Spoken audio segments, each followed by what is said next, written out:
the great kingdom stretching over. And above this entire world, our love is majesty if we can receive it.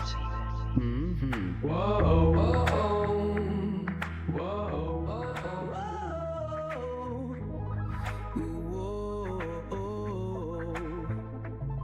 Is something missing deep inside? Where is the love deep inside? And who needs heaven when she's already knocking at your door? Who needs love? Got plenty to give if you need more. Ooh, oh, a light inside, so deep inside. Why do we hide our love inside? So deep, so deep inside. Whoa, do we need another mother? Hold us tight. Can't we shed this hell causing our night? Cause we gotta rise to shine our light and feel the love we need inside. Hell sounds great and dying nice, but I'd rather live. I've been under scrutiny. Oh yeah, you handle it beautifully. All the shit is new to me. Oh yeah. So real. I'm damned if I do give a damn what people say. No deal. It's 1950 shit they want from me. I just wanna stay in that lavender haze. Oh, am I recording? Oh shit. Yeah, I missed a line in there. Whatever. Hi everybody. Part 3. Oh, what was that? Don't worry about it. That was Tay-Tay. Hi, Taylor. 1950s shit they want from me. It came into my head. We were talking about the 1950s, Dad. I thought that was clever. By the way, Playboy, I was wondering if Playboy, when it was created, it was 1953, so I nailed it. Sometimes, you know. So part 3. First off, disclaimer. Compliance. Let me tell you, as a banker, former banker, how dare I got rid of that scourge. I spent 15 years in banking. Compliance is, well, the deal you make with the devil, but the devil wants to make sure you're not making deals that compromise the devil. That's banking. You know what I'm saying? Right, Donald? If you could game the compliance game, then you could get anything done. You get it by compliance. And well, when I say compliance, I mean on the meta. You might be saying, what the fuck are you talking about? Think about this. Compliance, wink, wink. In other words, I got to be careful what I say, take care of myself here. Marketing is, well, the message I'm trying to get across, and advertising is how I say it. That's what I'm referring to. Do we get it now? Cool? Okay. Got that out of the way. But one of the things that compliance, wink, wink, wants me to say, because we're in part 3, and I listened, it's 12 hours later, because I recorded those 2 parts earlier in the day, around 8 a.m., 9 a.m., something like that. It's later at night, 12 hours later. Do the math. And essentially, I listened to those 2 parts, part 1 and 2 of the Epstein, It's Worse Than You Think. I listened to them multiple times already. And I have to say, I think I did a pretty decent job. And no, I didn't script anything. I had 1 page of notes. You see it on the screen. I'm going to put it on the screen. It's really a timeline. I don't script anything. I trust a transmission. And, well, it was pretty robust. But something weird happened when I got to the end of the transmission. It wasn't as well defined as the first 2 parts. It basically said, talk about yourself and your situation, and then kind of wrap this all up. And I'm just like, what the fuck? So I had to sit on this for a while. So let me start off with a disclaimer, though, because I made a comment that, quote unquote, compliance wants me to clean up a little bit. So we're all on the same page. You ready? And that was concerning deep state. Here's what I want to avoid. Words matter. I need to avoid.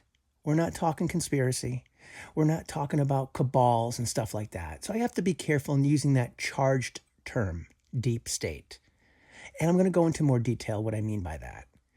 But yeah, I said it, so it's out there. Whatever. We move on. Cool? And by the way, the first 2 parts, very interesting. The first part was X. The second part was Y. And this is, say it with me, the blank space. It's not Z. I cannot put Z there, my friends. That's why compliance said Clean up the deep state thing, because that's putting something at Z. And my friends, I told you, I cannot get to Z for you. You must Z it yourself. I'm just going to get you to the bridge. And we've avoided kind of a conspiratorial angle to this because I want to keep it cheat code. And the cheat code is nothing but decoding a reality, the flow of the energies. And if you know how the energies flow, my friends, you could, well, exploit them if you want or decode them. And if you decide to exploit the energies, well, it could get you far, right, Elon? I mean, it gets, the rocket off the platform, wink, wink. But what I need to do here, and this is, I'm looking at another set of some notes I took down and listening to the other pods, and I'm all over the place. So let me start by saying this. I think I know that I established a pretty good X and a pretty good Y here as far as what the whole Epstein thing was, how men think, what motivates us, what drives us, and kind of how we get into the debacle that has now plagued our society. I need to get to a point where I kind of wrap this up, but I don't put something at Z. You need to put that there. I cannot stress that enough. So the whole deep state thing, I cannot prove that, but in a way I can, in a different way. You'll understand what I mean. And I'm going to talk about my experience in banking and how I could use that to decode, well, on a grander scale, how things work in the world. I'm pretty sure I can figure this out. And I don't think a lot of it's going to be new to you once you hear it. It's going to sound familiar. But most of the time, these types of things happen in plain sight. And we refuse to see it.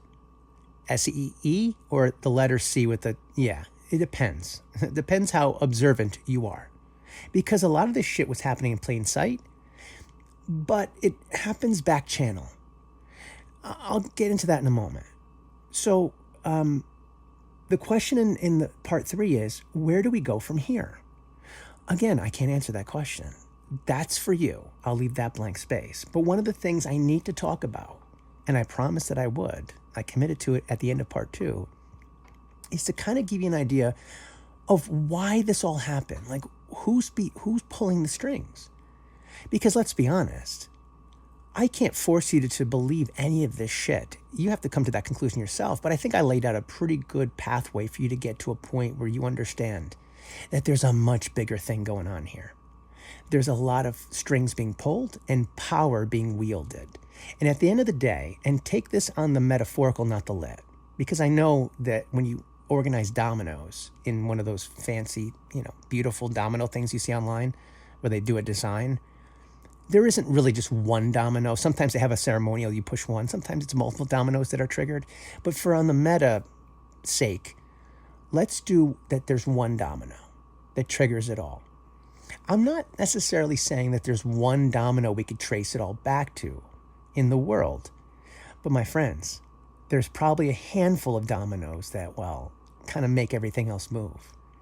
And you see it. I can't talk about who runs all the businesses and wields all the power in Russia. I have a good idea. Vladimir, would you like to fill in that space? KG what? Be who? Just be? Okay, I'll just be. I'll move on. And in other countries, whether it's Israel, France, Great Britain, whatever, there's similar equations that play out. It's all a game, my friends. It's all a game. The equation, when you remove the embellishments, and I'll prove it in a second, is the same. It never changes, especially when you're dealing with men. They're pretty predictable, ladies, right? It's simple if you know what to look for. But I know how it works here in the United States. I kind of almost just stuttered here. And while I'm going to speak about my experience as a banker in a small town, smallish, in my state, and a very important town, one that I think on 2 occasions, or at least one, was voted the #1 city in the country to live in. It's a great place. But I argue, and my experience in banking will fortify my belief that the mayor, much like the governor or a senator or even the president, while they might wield some power, and in some cases quite a bit, right, Donald? They always have to answer to somebody. And just like I had to answer to compliance and, well, my district manager at the bank, everyone has a boss, right, Elon?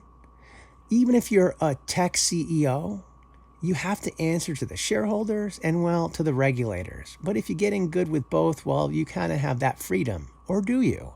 Because it's money, power, freedom. And we're going to talk about that. Do these people truly have freedom?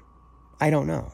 And my friends, I don't know if this, the first two parts were 33 minutes and 33 seconds. That was unplanned. Interesting, right? But this one, I can't guarantee. Maybe it goes longer, shorter, whatever. I'm just going to speak because this one's a little bit more free form because it's the freedom part, money, power, freedom. I'm going to fill it in with my own experiences and show you how I know the cheat code and how it works with money, power, and influence and allowing some freedom to creep in. But I'm going to argue that there's not much freedom the higher you go up. That these billionaires and millionaires and power brokers, the freedom they really have is in essence taking freedom from others. Hate, but I don't want to go there, but that's kind of how it works. You're beholden to someone, especially if you need these people to build your career. I knew that as a banker. I was beholden not just to the, compliance and to my district manager. I was beholden to the power brokers in town if I wanted to get a deal done. And they leveraged my power within the bank, so to speak, to their advantage, and vice versa. We had an understanding. I'll get into that in a second. But at the end of the day, even a guy like Elon Musk, he even said it. You would think, he tweeted something that, or X'd something, whatever, that you would think with all that money that, it buys happiness, but it doesn't. Because even Elon, in some ways, doesn't have the freedom you think.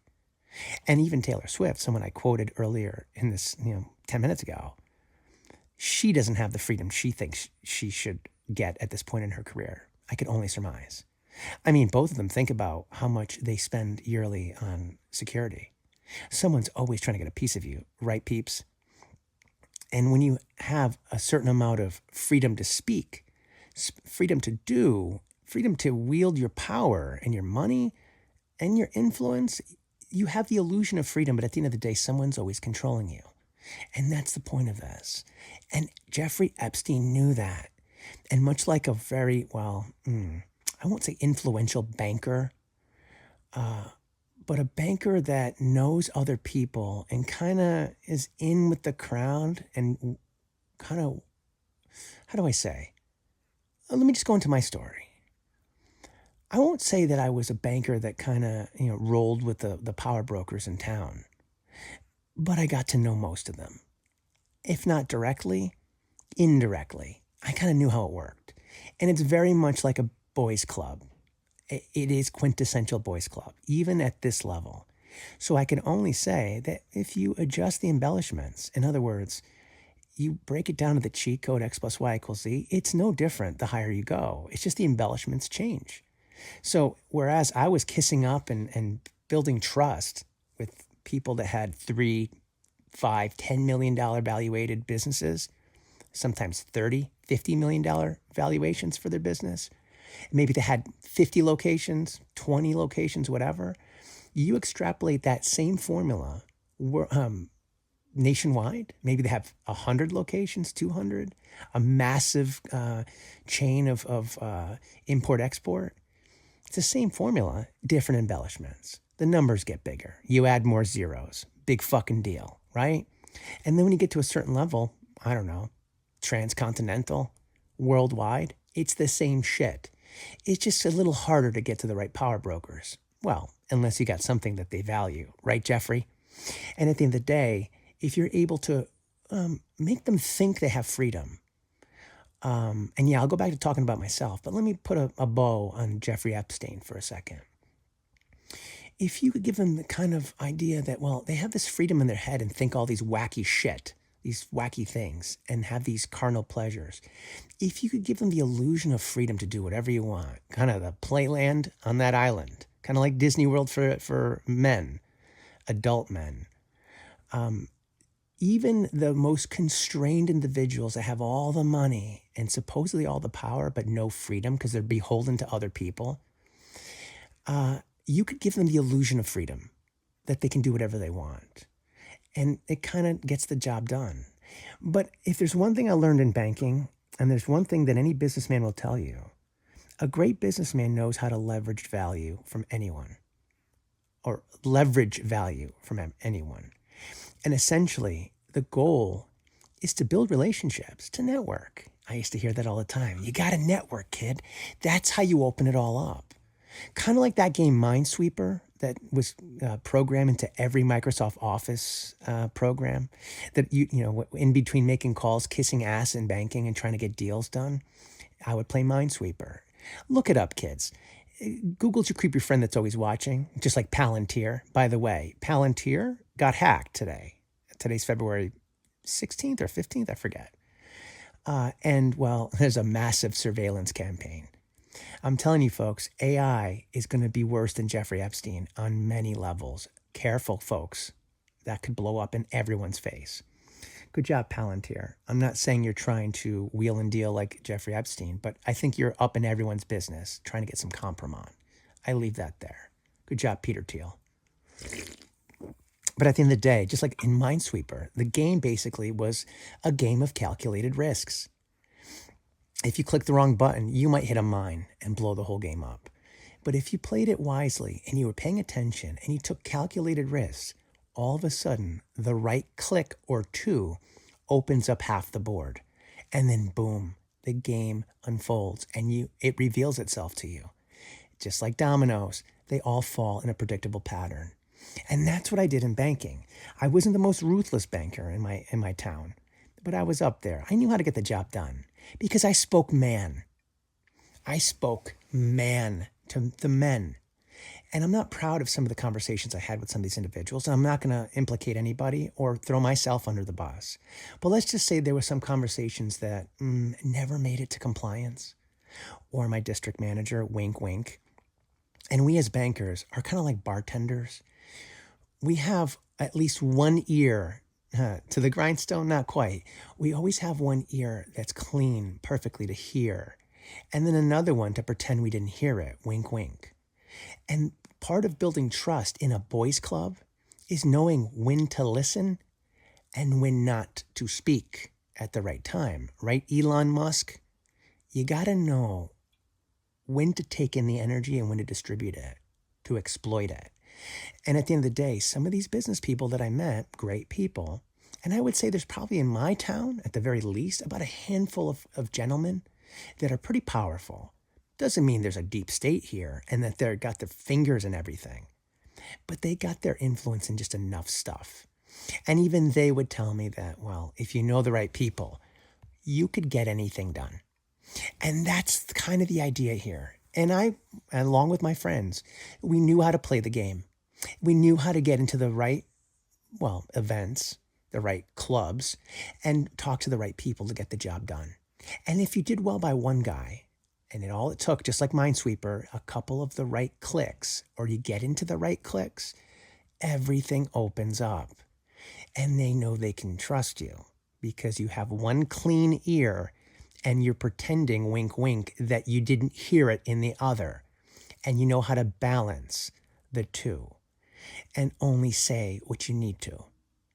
If that works at this level in a town like mine, I don't know, 150, 200,000 people in this area, it only just extrapolates when you go up to, national or international. It's the same shit. It's who you know and what you can leverage off of what you know about them. I know some shit about some people in this town that if I squawked, I'm not in banking anymore, but let's just say, if the bartender spoke, a few percentage, like a little, compliance is winking at me. Let's just say, when you know enough stuff and you prove that they can trust you, they open up like a book, right, Jeffrey?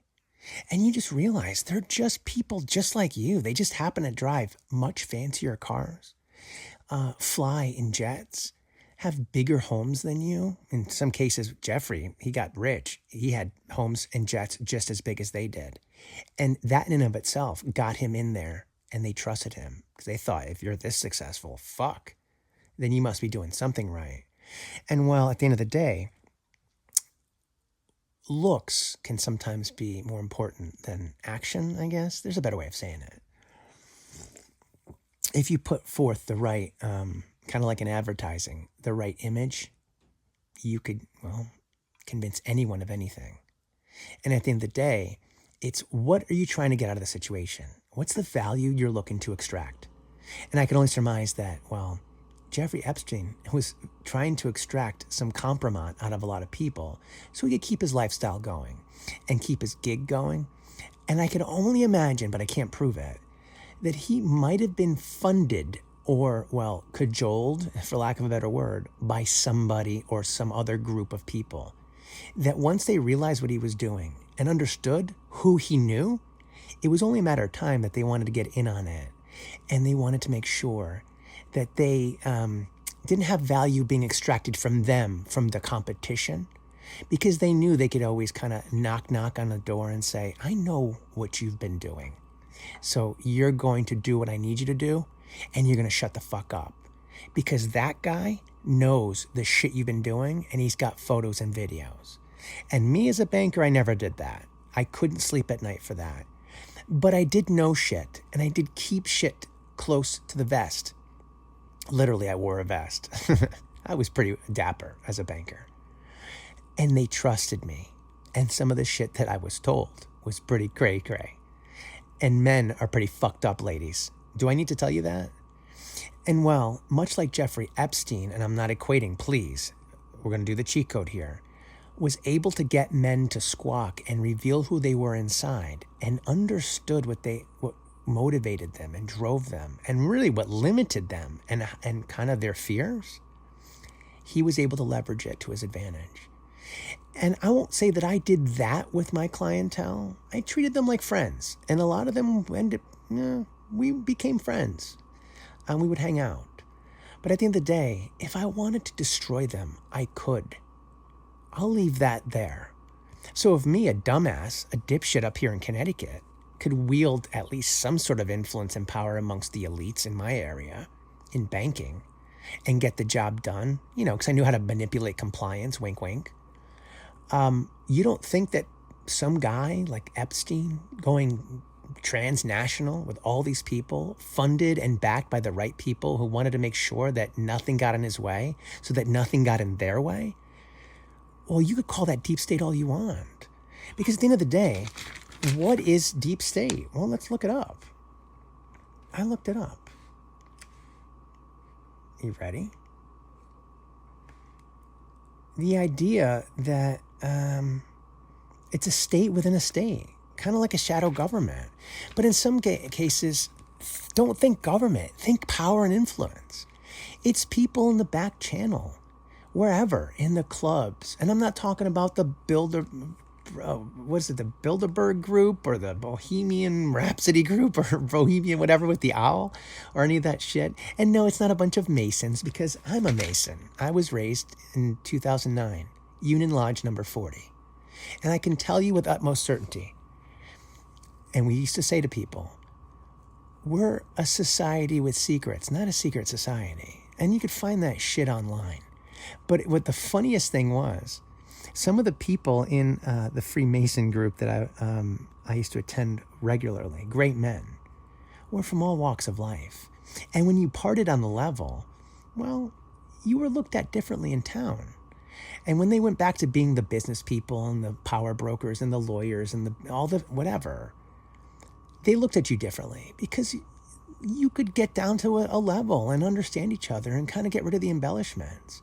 But the funny thing about the Freemasons was, or still is, a lot of those guys didn't even know some of the stuff that we were being taught and the stuff we would say in our meetings and rituals and stuff. Again, I'm not going to go crazy. Google's your creepy friend. Go look it up. It's all out there. But even if a guy could stand up there and do a kick-ass middle chamber lecture, chances are he didn't know what the fuck he was talking about. He didn't know the symbolism behind it, but I do. And it kind of helps to explain this whole thing. It's all about the flow of energies, right, Elon Musk?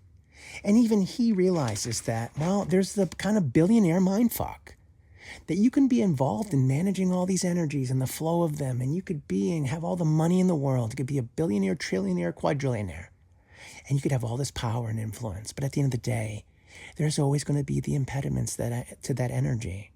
I stuttered.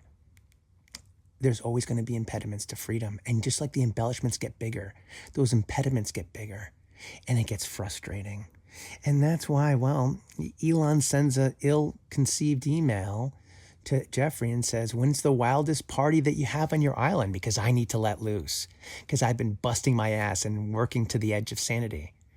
Because he realizes he's a slave to his own concoction, his own creation. And that's what I found out with a lot of these guys. As much as they loved it, and some of them, well, were handed the business from, well, the father and the grandfather and whatever. My friends, many of them didn't want to be in it anymore. And they realized, holy shit, well, I got this lifestyle. I got to pay for all this shit.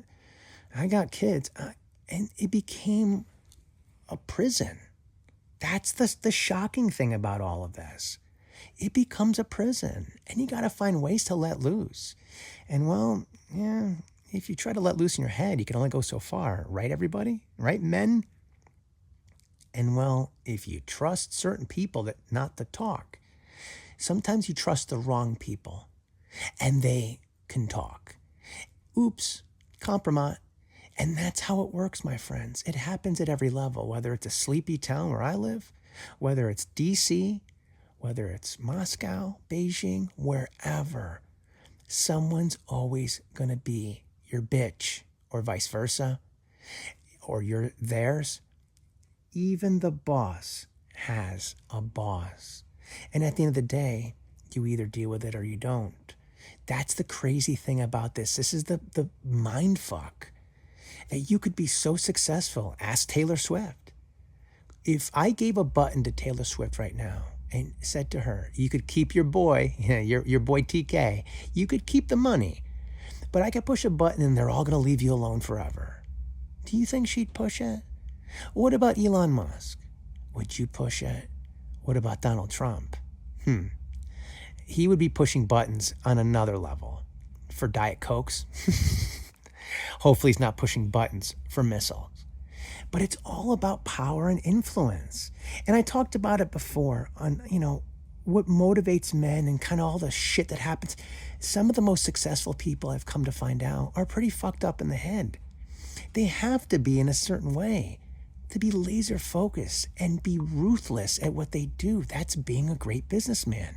Say what you want to say about guys like Elon Musk or Donald Trump, but game respects game. You can't knock the hustle, right, folks? Right, Elon? Because even you saw Donald like, oh, how can this guy be so good at what he does? He's a dipshit. Because he has high EQ. And you have a high IQ. I stuttered. And when you combine those two, well, you get, anything that you want to. It's a hell of a combination until the ego gets in the middle of you. And then people start pulling punches. And a guy like Jeffrey Epstein knew that. And he knew, I can't go up against these guys. They'll destroy me. Unless I have something on them to make sure they don't. And I protect myself. And at the end of the day, it's like compliance, my friends. Compliance is there to protect us from the bank or vice versa. It's always to cover the bank's ass.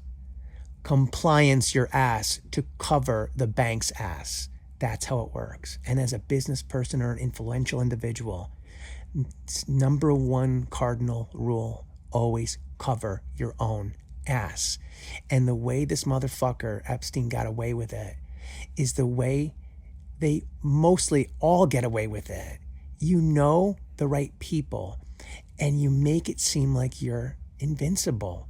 That you've always got something on them in one way, shape, or form. Whether it's, you cut off those imports, you cut off that regulation, or you cut off that funding, right, Donald? You always got something on them. Slap a tariff or two, sick your social media cowboys on them, something. You always got something on them. And that is the greatest power. But at the end of the day, folks, even Donald Trump doesn't have freedom. That's the goal here. If you have unlimited money, unlimited power, but you don't have freedom, it gets to be a mind fuck. So how do you get it back? Well, you definitely don't deal and roll with guys like Jeffrey Epstein, but you roll with the right people. And if you're smart and you avoid the Epsteins of the world and you keep a small group of people, like a handful at the highest levels, you could control everything without controlling everything. You know what I mean? Wink, wink. So whether or not there's a deep state, cabal, or something around the world, it's definitely not the Masons, my friends. And it's not Skull and Bones. But those societies do have some secrets, and some secretive shit happens behind closed doors. That's the nature of the men's club. They take care of each other because they know that they can also take care of themselves. There's a trust factor. And if you get, well, how does the saying go? A fox in the hen house, or something like that.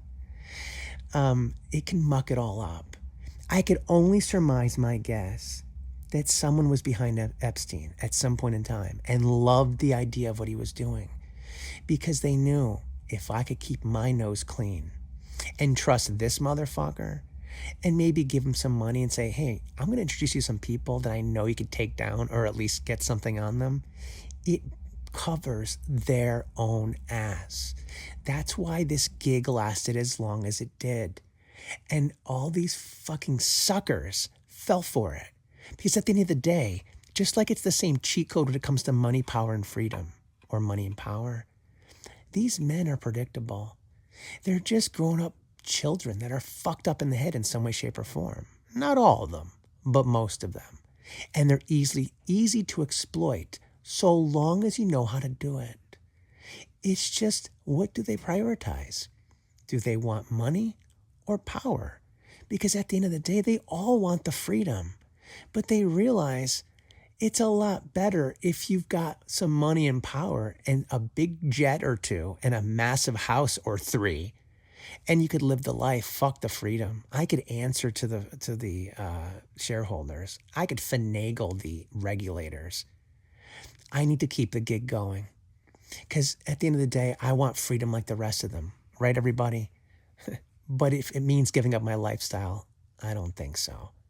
If I could let off some steam and do some things that, well, maybe nobody knows about, it's worth the grind. Right, Elon? And no, I'm not implicating Elon. I, in my heart, do not think Elon did anything untoward on that island, but I can't prove that. Donald Trump, on the other hand, well, that's a whole nother thing I just stuttered. Because the cheat code tells me that on one side, go back to I think it was the first episode, on one side, you got a guy like Elon Musk. It's an easy equation to figure out. He just wants to be loved because he's got a strong relationship with his mother. I can only surmise. His governor works when he wants it to. On the other side, you've got, well, a Donald Trump. And I don't think he knows what love is. He just wants to be adored, and he wants to be like Jesus. The only difference between Donald Trump and Jesus in his head was that Jesus drove a shitty car. Wink, wink, on the meta here, folks. Whereas Donald was driven around in luxury and opulence. And yeah, they cast Jesus in gold. Donald Trump is surrounded by it. He doesn't know what love is, but he sure knows what luxury and lifestyle is, and he's willing to live it. And to him, someone who does not know what he does, ignorance is more than just bliss. It's freedom. Elon Musk, on the other hand, he's got a lot of, soul debts to cover. I could only imagine. Probably why he's, taking some, compliance is looking at me. He takes some substances from time to time to escape his reality. That's his freedom. And while some of these men, and I'll end on this, and holy shit, we're almost at 33 minutes. Where do we go from here, my friends? Well, it's the age of Aquarius coming up very soon. And that means that, enlightenment. We're going to, feel more, think more, be together. And maybe we could get a collective type of freedom where we could let go of the pain and the sorrow and the attachment to the materialism. Until then, though, you got to live the lifestyle and you got to pay the bills. And, you got to do something with that misguided energy. Right, folks? Be careful who you talk to. And be careful what you say. Someone is always listening. Don't forget to leave your key.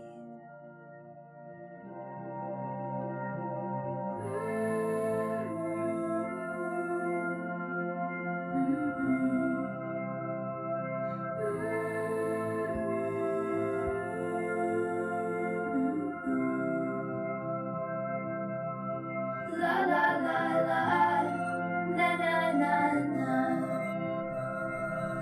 You have reached the end. Game over.